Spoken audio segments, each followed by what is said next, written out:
The crystalline dome stretched so high above that clouds formed near its peak. Ilara Webb stood at the center of the judgment platform, surrounded by a sea of alien forms that made her human frame look impossibly small. The Galactic Council Chamber held representatives from 847 species, and every single one of them was staring at her. She kept her hands steady at her sides. Even though her heart hammered against her ribs, the High Arbiter manifested above the assembly. Kolmoth was not a creature in any sense humans understood. It was condensed gravity given consciousness, a being of pure force that bent light around itself. When it spoke, the words formed directly in the minds of every creature present, bypassing language entirely. Humanity stands accused of violating Protocol 7 of the Protected Species Act. You have established military vessels near the Forbidden Zone. The evidence is undeniable. Speak now before judgment is passed. Holographic displays materialized around Ilara, showing human ships moving through restricted space. The footage was clear. The timestamps were accurate. There was no denying what the surveillance had captured. Around the chamber, alien representatives shifted and whispered. The Viridian delegate, Ambassador Dexlon, rose from his seat. His species looked almost human, except for the crystalline structures that grew from their shoulders like wings of glass. The evidence speaks for itself. Humanity has shown contempt for council law. I move for immediate sanctions.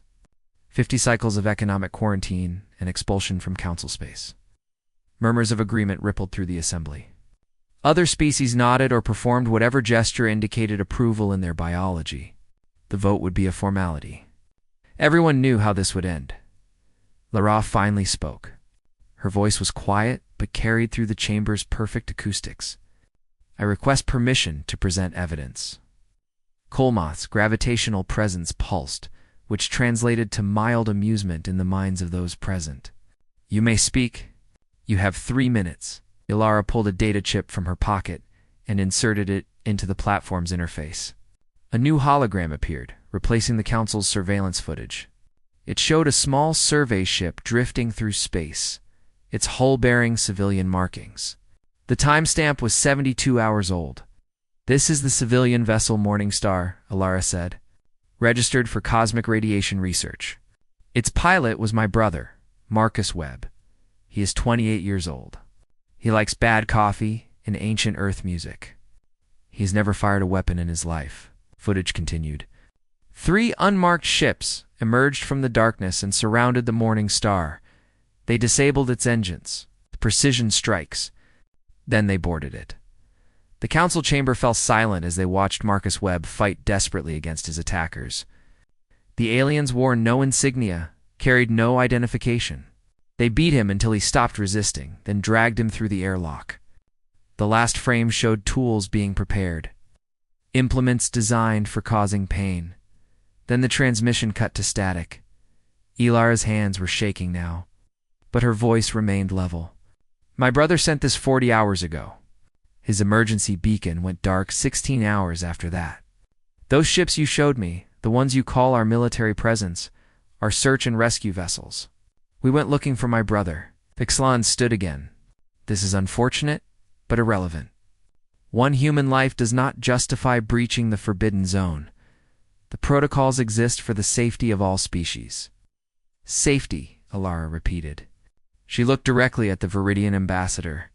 Whose safety? Because my brother was surveying cosmic radiation patterns. He was nowhere near the Forbidden Zone. Those unmarked ships came from somewhere in restricted space and attacked him in neutral territory. You have no proof of that, Dexlon said quickly. Too quickly.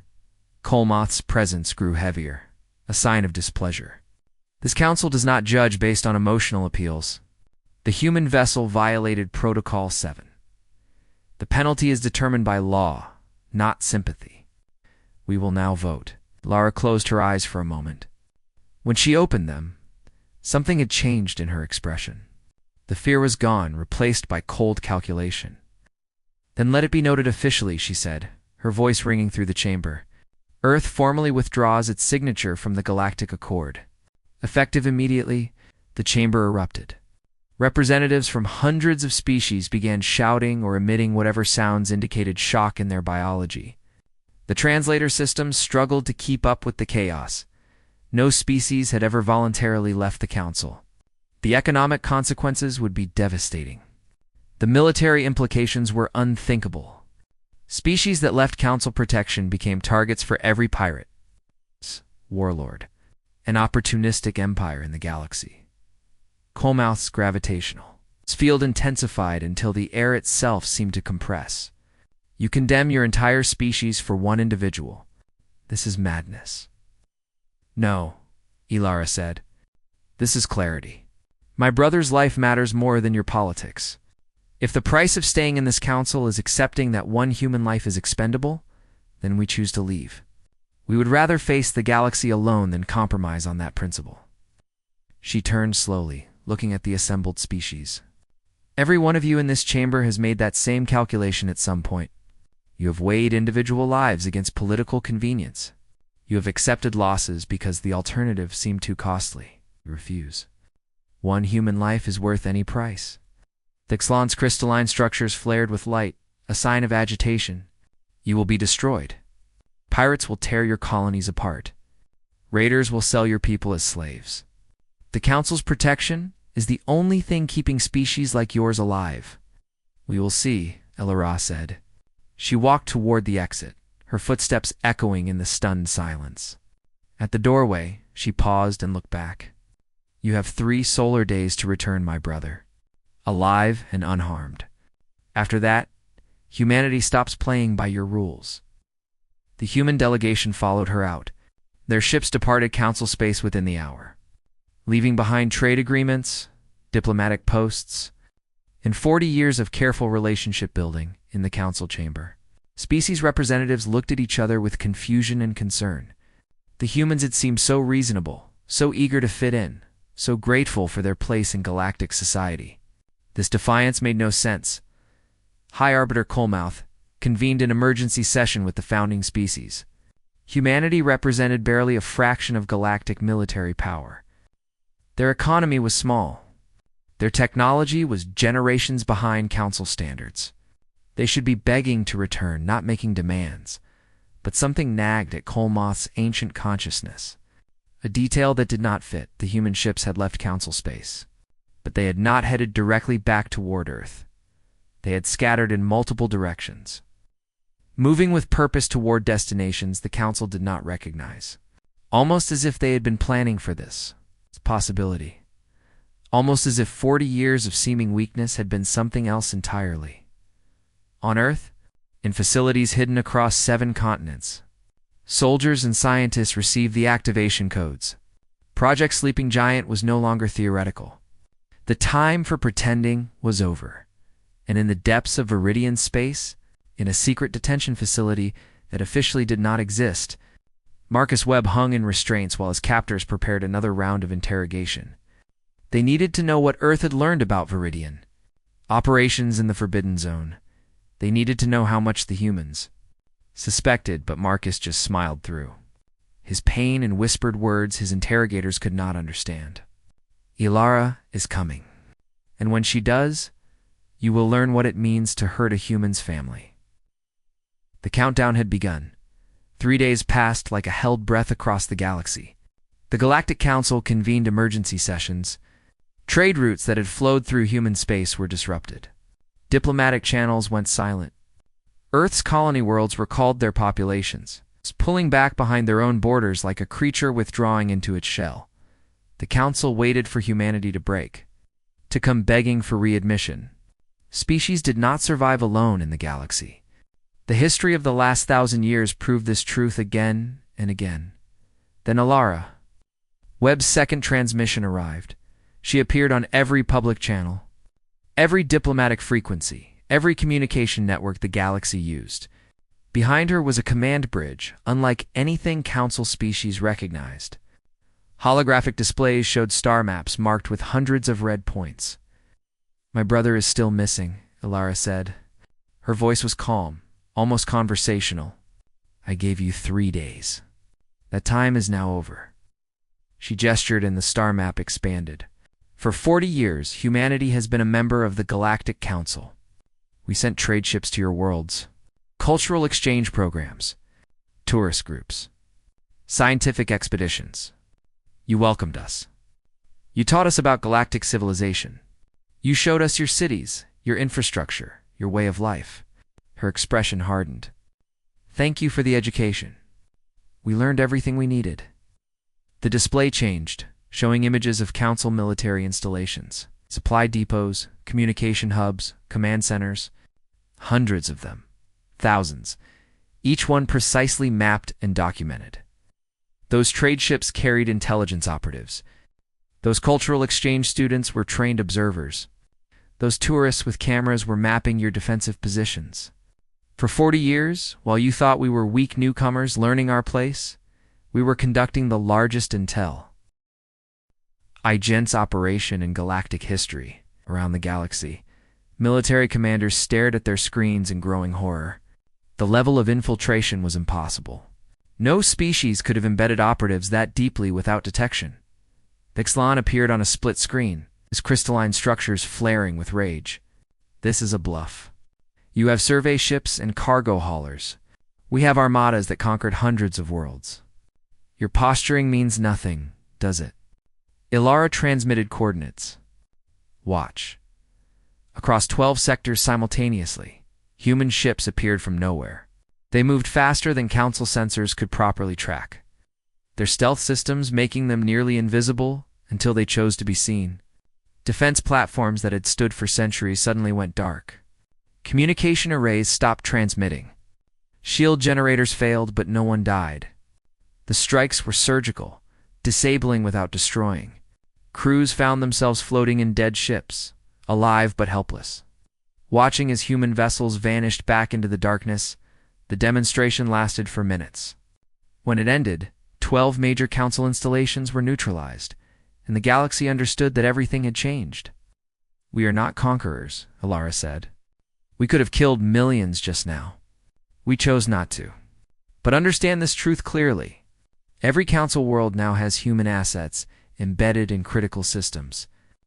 We know where your children go to school. We know where your leaders sleep. We know every weakness in your infrastructure because you welcomed us in and showed us yourselves. She leaned forward, and for the first time her composure cracked slightly. You made one mistake. You thought because we seemed weak, we were weak. You thought because we asked questions, we were ignorant. You forgot that humans had been practicing intelligence gathering and asymmetric warfare since before we discovered fire. We have been fighting wars on our homeworld for 10,000 years. Against each other, against nature, against impossible odds, and we are very, very good at it. The Council chamber erupted in chaos again. Representatives demanded action, retaliation, investigation. But the military commanders were already reporting the same thing. Human operatives were everywhere. Sleeper agents woven into Council society, so thoroughly that removing them would require dismantling their own civilizations. Hi. Arbiter Colemouth requested negotiation. Ilara agreed immediately. My terms are simple, she said. My brother, alive and unharmed, delivered within 12 hours. Then we can discuss everything else. On the Viridian homeworld, the High Command convened an emergency session. They had Marcus Webb. The human had been captured during illegal experiments in the Forbidden Zone, where Viridian scientists had been harvesting a pre-sentient species for biological weapons research. Marcus had stumbled onto evidence that would destroy Viridians standing in the Council. They had tortured him to learn what Earth knew. The debate was heated. Some wanted to kill the human and deny everything. Others argued this would mean war with an enemy who had just demonstrated they could strike anywhere. Finally, pragmatism won. They would return the human, delete all evidence, and regroup. Security teams went to the detention facility to retrieve Marcus Webb. They found the cell empty. The restraints hung broken. The security systems showed nothing, as if Marcus had simply ceased to exist. But on the wall, written in condensed plasma that would fade within minutes, was a message in perfect Viridian script. Extract our own. See you soon. The security footage showed something impossible when analyzed frame by frame. Marcus Webb had been there. Then he was not. The guards had walked past his cell without seeing him. The sensors had registered nothing. It was as if he had become invisible to all technology simultaneously. One of the analysts whispered, "How advanced is their stealth technology?" The chief of security did not answer. She was staring at a different part of the footage. In the corner of one frame, barely visible, was a reflection in polished metal. It showed Marcus walking out, but his eyes were different. They glowed faintly with light that should not exist in human biology. What had the humans become during their 40 years of seeming weakness? Marcus was aboard a stealth ship heading back to human space. But he was not alone. With him was a Viridian scientist named Kellinor, one of the researchers who had defected rather than continue the experiments. Kellinor carried data chips containing evidence of crimes that would shatter the Council's legitimacy.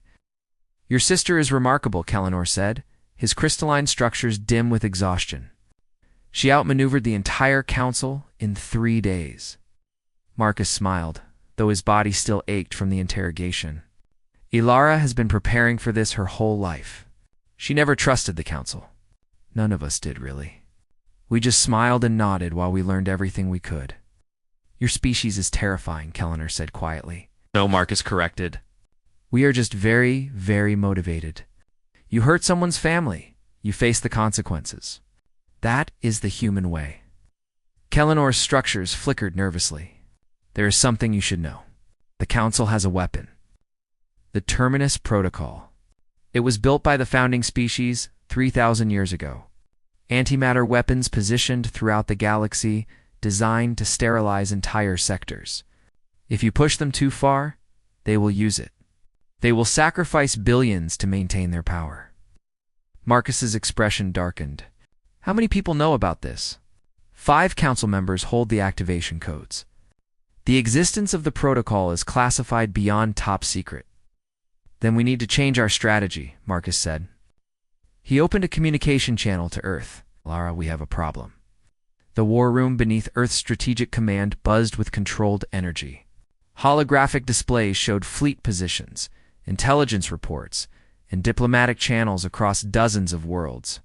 General Thomas Kane stood at the central table with Admiral Yuki Tanaka, both studying the data Kellinor had brought from Viridian space.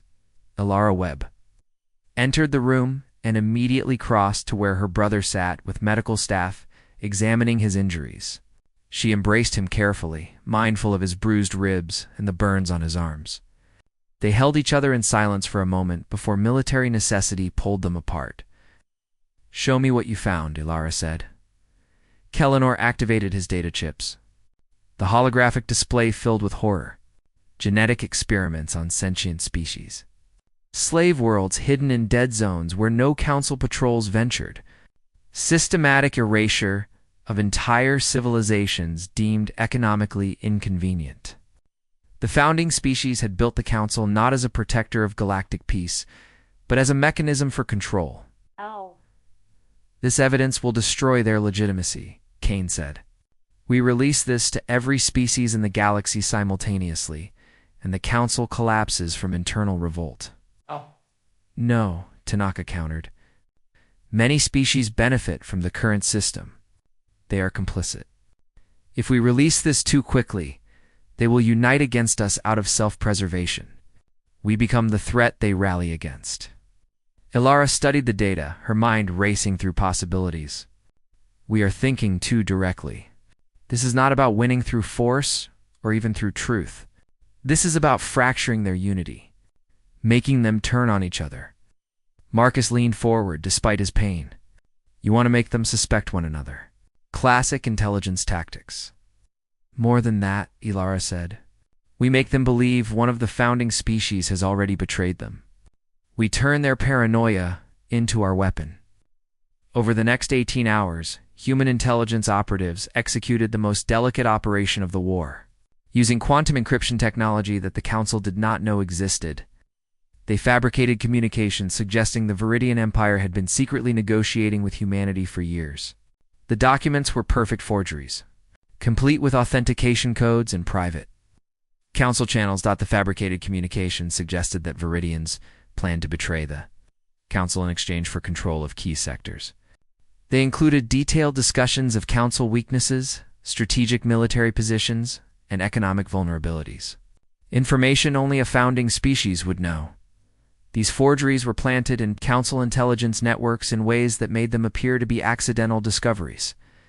A decryption error here, a misrouted communication there.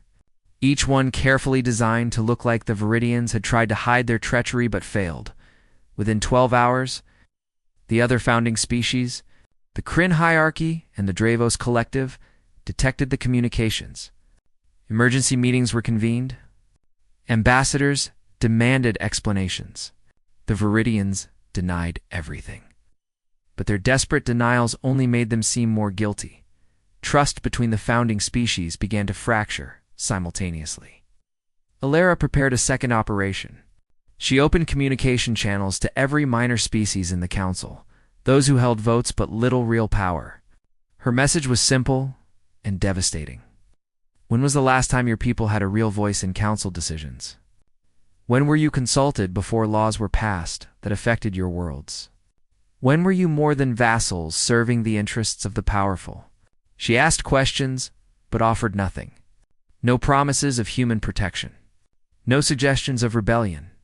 Just questions that planted seeds of doubt in soil that had been prepared by centuries of resentment. The Council found itself fighting fires on multiple fronts. The founding species were investigating each other. Minor species were holding secret meetings. And humanity remained quiet, watching the chaos on UF. Old High Arbiter Coalmouth realized they were being manipulated but could not determine exactly how. The evidence against the Viridians seemed authentic. The questions spreading among minor species were not technically sedition. And humanity had made no aggressive moves since their initial demonstration. Coalmouth convened an emergency meeting of the founding species. The tension was immediate. Viridian representatives insisted they were being framed. The Kryn demanded proof of innocence. The Dravos remained quiet, positioning their military assets to protect their own interests, regardless of what happened. After hours of circular arguments, Coalmouth made a decision. The Council would offer humanity a genuine negotiation. They would acknowledge human grievances, reform some protocols, and offer Earth a seat among the founding species. All they required was that humanity stand down and share their stealth and encryption. Technology that the offer was transmitted to Earth with great ceremony. It represented an unprecedented elevation of status. No species had risen to founding member status in over 1,000 years. Illyra's response was broadcast. Across all channels within minutes, you offer us a better seat at a table built on corpses. You offer us power in a system designed to exploit the weak. You think we fought for status? Her expression was cold. We fought because my brother's life mattered more than your politics. If one human life matters that much to us, then so does every other sentient life in this galaxy. Viridian lives. Kryn lives. The lives of species you erased from history. We do not want your table. We want to build something new. Rejection stunned the Council. Species did not refuse elevation to power. It contradicted every political calculation they understood. But Alara's words resonated with the minor species. Here was a powerful civilization refusing dominance in favor of principle. The contrast with the Council's behavior could not be more stark. Rebellions began on a dozen worlds. Not violent uprisings, but something more dangerous to the Council's power. Civil disobedience. Refusal to follow Council directives. Planets declaring themselves neutral and requesting human mediation instead of Council arbitration. The galaxy was fragmenting, and the Council could not stop it without revealing the iron fist beneath. Their velvet rhetoric, then an encrypted message, reached Alara through channels so secure that even human intelligence could not trace its origin. The message contained coordinates and a simple phrase. The Terminus Protocol has a failsafe. The weapons can be permanently disabled, but only from the inside. Someone must physically reach the core arsenal in the Omicron Void. No ship has ever returned from there. We tried once. Come alone, or they will detect you. The message was signed with a symbol from a species the Council had declared extinct 200 years ago. The Kalan people, who had vanished from Galactic Record after attempting to expose Council corruption. Marcus looked at his sister. This could be a trap. Probably, Alara agreed. But if there is even a chance to disable those weapons permanently, we have to try. The Terminus Protocol is the ultimate threat holding this system together. Remove it, and the Council has no final weapon. Species can choose freedom without facing extinction. Kane shook his head. Even if the message is genuine, the Omicron Void is a dead zone. Space itself is unstable there. We have lost every probe we have sent. Then we send people, Alara said. I am going. Like hell you are, Marcus said immediately. You are holding this entire diplomatic offensive together. I will go. You just escaped torture, Alara countered. You can barely stand, they argued, while the military commanders exchanged glances. Finally, Tanaka interrupted. You both go. With Kellinor and any other volunteers who understand what they are facing, take our best stealth ship and crew. This is too important to fail because we tried to do it with minimal resources. Alara started to protest that she was needed for diplomacy, but Kane cut her off. The diplomatic situation is in motion. The pieces are set. What happens next depends on whether that weapon exists over all our heads. Go. Disable it. That is the next move. Within 24 hours, the ship Defiant Whisper prepared for launch. Its crew consisted of Alara, Marcus, Kellinor, and surprisingly Ambassador Rin Talara of the Quinn Ascendancy. Rin's people had lost their homeworld to Council restructuring decades ago. She brought something crucial, an ancient navigation key passed down through Quint generations, a relic from before the Council. My grandmother told me stories, Rin said as they departed Earth. She said that Kalen tried to free the galaxy. She said they found something terrible in the void. She gave me this key and told me to wait for the right humans to arrive. How did she know humans would be the ones? Marcus asked. Rin's species communicated partially through color-shifting skin patterns. Hers showed deep purple, which translated to solemn conviction, because she said only a young species would be foolish enough to value one life over political survival. She meant it as a warning. I think she also meant it as hope. The Defiant Whisper entered slip space and headed toward the Omicron Void, where reality itself bent wrong and ships, peered into darkness, never to return. The Omicron Void looked like a wound in space itself. Normal stars stopped at a precise boundary, as if unwilling to approach closer. Beyond that invisible line, darkness reigned. Not the darkness of empty space, but something deeper. Something that absorbed light and refused to give it back. The Defiant Whisper crossed the boundary. And immediately every system on the ship began reporting anomalies. Navigation showed their position shifting randomly. Sensors detected matter that could not exist according to known physics. The hull groaned under forces that changed by the second. This is impossible, the pilot said, fighting to maintain control. Space itself is rejecting us. Rin held up the navigation key her grandmother had given her. The ancient device, no larger than her palm, began to glow with soft blue light. Follow the path it shows. Exactly. Do not deviate even a meter. The key projected a route through the chaos, a thread of stability through madness. The pilot followed it with precision that required absolute trust. Because the path wound through regions where sensors insisted, solid matter waited, but visual confirmation showed only void. Hours passed in tense silence. The journey that should have taken days seemed to compress and stretch simultaneously. Time itself behaved strangely here. Then they saw it. The core arsenal materialized from the darkness like a ghost, becoming solid. It was massive beyond comprehension, a structure the size of Earth's moon built from material that absorbed all radiation. No light showed on its surface. No energy signatures leaked from its systems. It simply existed, patient and terrible. How did anything this large remain hidden? Marcus whispered. It hides itself, Kellinor said, his crystalline structures flickering with fear. The founding species built it using technology from before their current civilizations. Technology they barely understood. They wanted a weapon that could not be found, could not be fought, could only be activated when all else failed. Automated defense platform suddenly activated. targeting the Defiant Whisper with weapons that predated modern shielding technology. The ship's stealth systems barely held as energy beams older than most current. Civilizations tried to burn them from existence. Getting us through that is going to be difficult, the pilot said through gritted teeth. Ilara studied the defenses with tactical analysis software. Not difficult. Impossible.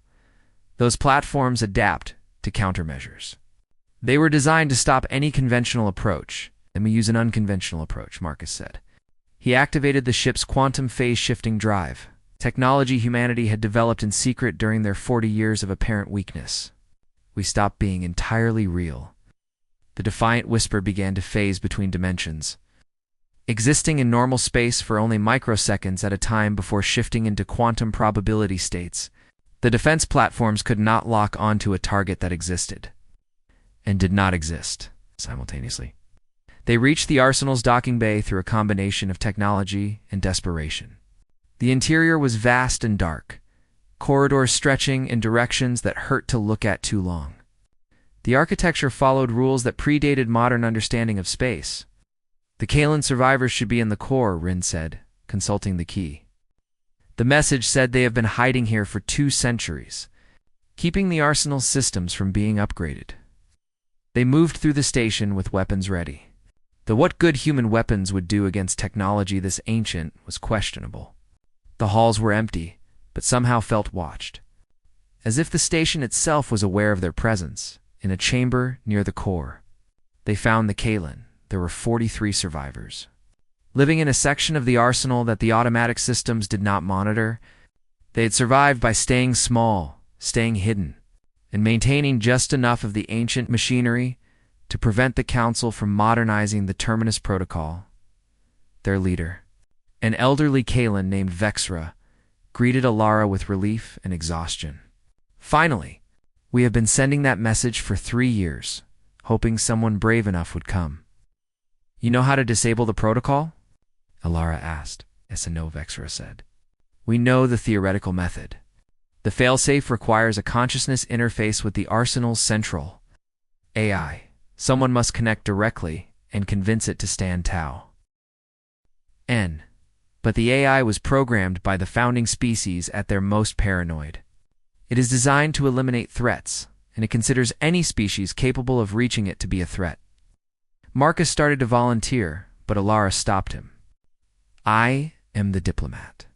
If this requires persuasion, that is my training. Kellinor's structures flickered with concern. The interface is not gentle. The AI will examine your thoughts, your memories, your very consciousness. It will look for deception or weakness. Many of the Kalan died attempting this before we understood what it required. What does it require? Ilara asked.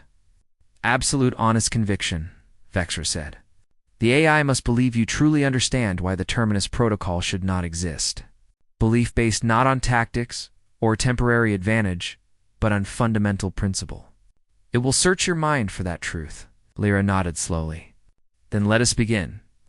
The interface chamber was at the Arsenal's heart, a spherical room where reality seemed thin. At the center floated a crystalline matrix that pulsed with ancient energy. Ilara approached it while the others watched from the entrance. She placed her hands on the matrix, and the connection was immediate and overwhelming. The AI's consciousness was vast and cold, a mind that had watched galaxies turn for 3 millennia. It examined Ilara with the thoroughness of a surgeon and the dispassion of a judge. State your purpose, it demanded, the words forming directly in her thoughts. I want you to stand down. To disable the Terminus Protocol permanently. Why should I end a system designed to protect galactic stability? Ilara felt the AI diving through her memories, examining her life with brutal efficiency. It saw her childhood on Earth, her diplomatic training, her relationship with Marcus, her fears and hopes and failures. It examined everything that made her who she was. Because your system is not protection, Ilara said, choosing her words with care. It is control through terror. You prevent the worst outcomes by threatening extinction.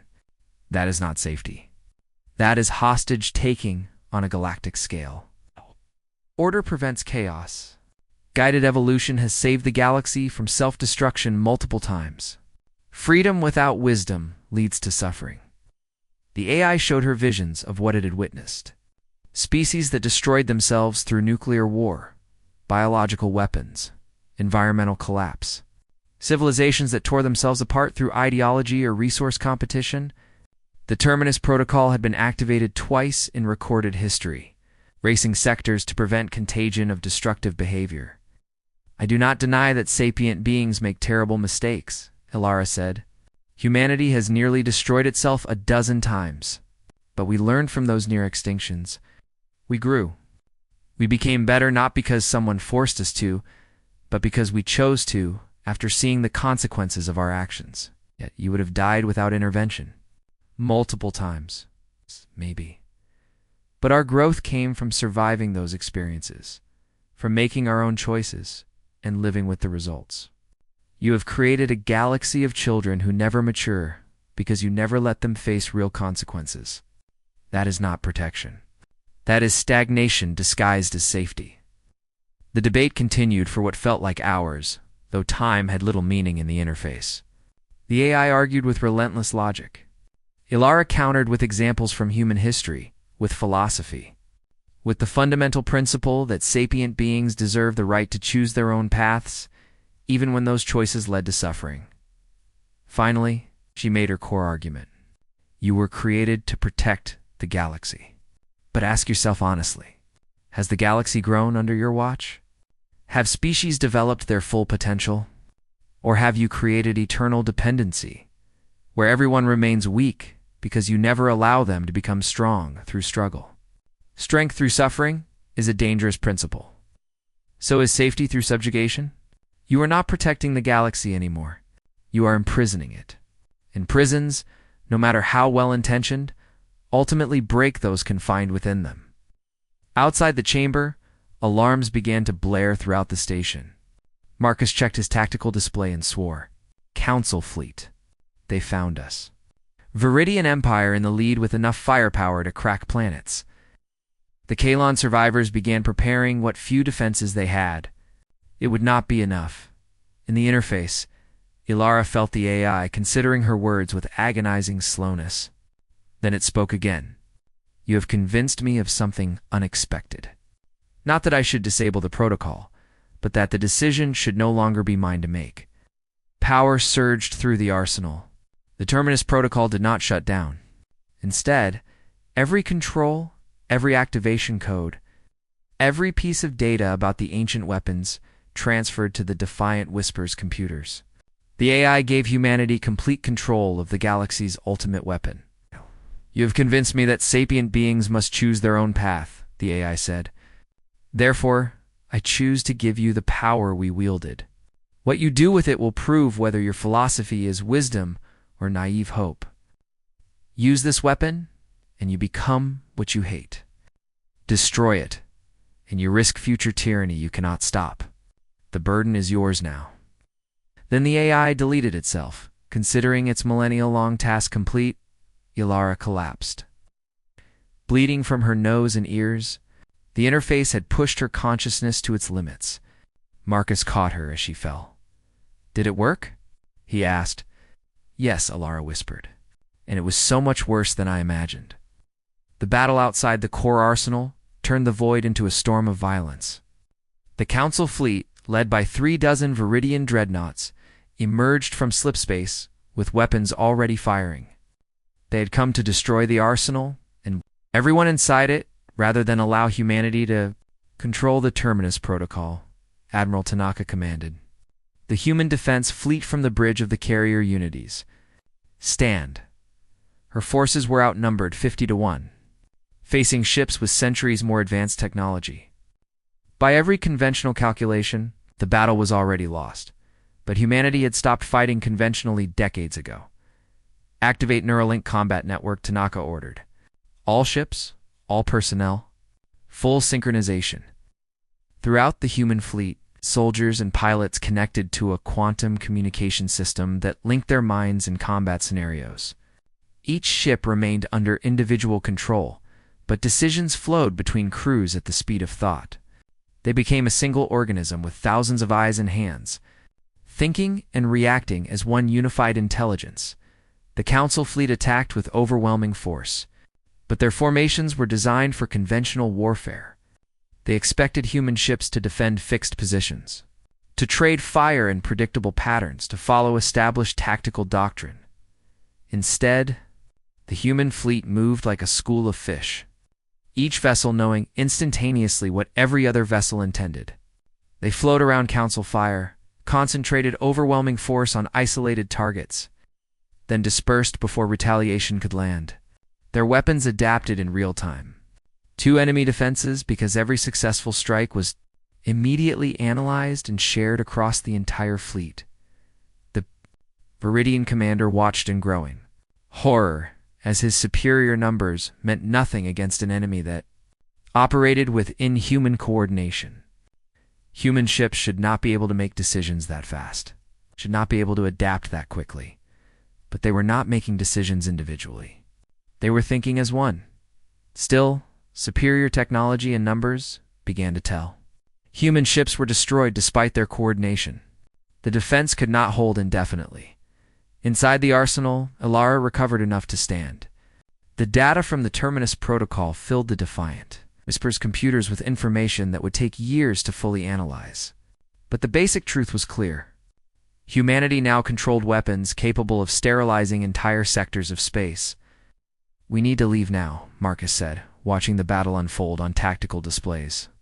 "Our fleet cannot hold much longer." Lara looked at the Kalan survivors, at Rin, at Kellinor. They had come here to disable a weapon of ultimate tyranny. Instead, she had been given control of it. The AI's final test was crueler than any debate.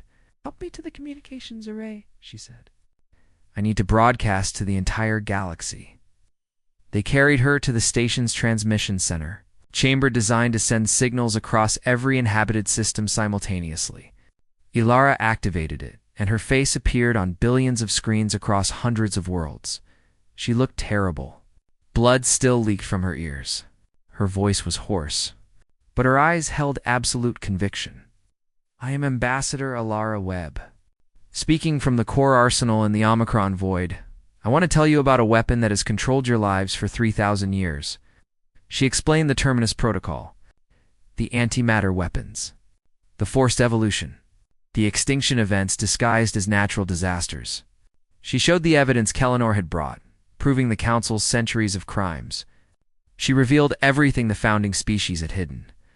The galaxy watched in shock and fury as their history was rewritten before their eyes. Then Ilara did something unexpected. Humanity now controls the Terminus protocol. The AI gave us complete access to these weapons. We could use them. We could replace the Council's Tyran. Why with our own? We could threaten any species that opposes us with the same extinction you have feared." She paused, letting that sink in. "We are not going to do that." On the command ship of the Viridian fleet, the Admiral stared at his screen in disbelief. "Humanity did not fight this war to become the new oppressors," Ilara continued. "We fought because my brother, one single human life, mattered more to us than political advantage. Why, if one human life matters that much, then so does every other sapient life. Viridian lives. Kryn lives. Kalan lives. Lives from species we have never met and names we cannot pronounce." She transmitted new data.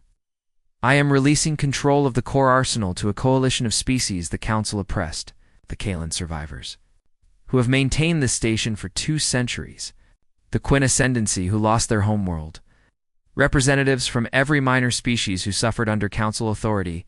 Humanity will have 1 vote among hundreds." Marcus looked at his sister with concern. "Ilara, we just gave up the ultimate weapon?" "No," she said quietly. "We gave up the burden of deciding who lives and dies. That power should never belong to one species. Not the Council, not humanity. No one should have that much control over others." But she was not finished. "However, I have encrypted a failsafe. If any species, including humanity, ever attempts to seize control of the arsenal for themselves, the Kalan have codes to destroy it completely. We trust them to keep everyone honest, including us." The broadcast ended. For a moment, the battle outside paused as both fleets processed what had just happened. Then ships began to stand down. Not all of them. The Viridian command fleet tried to continue the attack, desperate to destroy the evidence of their crimes. But other council species, seeing the truth revealed, refused to follow Viridian orders. Some even turned their weapons on the Viridians. Decades of resentment, finally finding expression. The Viridian Empire's fleets scattered, their authority shattered. Throughout the galaxy, celebrations erupted on worlds that had suffered under council oppression. But there was also chaos. The governing structure that had maintained order for millennia was collapsing. Some species seized the opportunity for revenge. Others tried to claim power in the vacuum. It would take years to build something new from the ruins. 5 years later, the first open assembly of the Galactic Coalition convened in a space station built cooperatively by 300 species. Alara attended not as Earth's ambassador, but as a simple representative. She had retired from formal diplomacy, claiming she wanted to spend time with family and recover from the toll the interface had taken on her mind. She watched the assembly floor from the observation gallery. Species once thought extinct took seats beside former council members. Arguments broke out. Votes deadlocked. Procedures failed repeatedly. It was messy and inefficient and frustrating. It was also the most beautiful thing she had ever seen. A young Viridian delegate approached her during a recess. This generation had been born after the revolution. Growing up in a Viridian society that was relearning how to exist without enslaving others, Ambassador Webb, was it worth it? All the lives lost in the transition wars?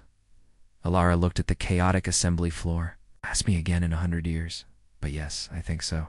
We are not united by fear anymore. We are united by choice. That is worth fighting for. She left the station and returned to Earth, where Marcus was teaching at the university. They met for dinner at a small restaurant overlooking the ocean. He still walked with a slight limp from injuries that had never fully healed. I got a message from Tanaka today, Marcus said. Long-range sensors detected signals from beyond the galactic rim. Something big is coming. Something that makes the council look like children. Alara smiled, though there was weariness in it. Good. Let them come. This time we will face them together. All of us. The entire galaxy, choosing to stand as equals instead of hiding behind tyrants. You think the coalition will hold? Maybe, maybe not. But the principle will hold. One life matters. Every life matters. That is what we taught the galaxy. That is what they hurt Marcus for, and what humanity struck back to defend. Not territory, or resources, or power. The simple truth that individual lives have value. They ate in comfortable silence, watching the sun set over the ocean. Somewhere, above, human ships patrolled alongside vessels from hundreds of species, protecting a galaxy that was learning to be free. It was messy. It was uncertain. It was difficult. It was also worth every moment of the struggle, because they had hurt her brother. Humanity had shown the galaxy what it meant to care about one life, enough to risk everything. In teaching that lesson, they had given every species permission to believe the same about themselves. And that made all the difference. Retry Claude can make mistakes. Please double-check responses. Sonnet 4.5.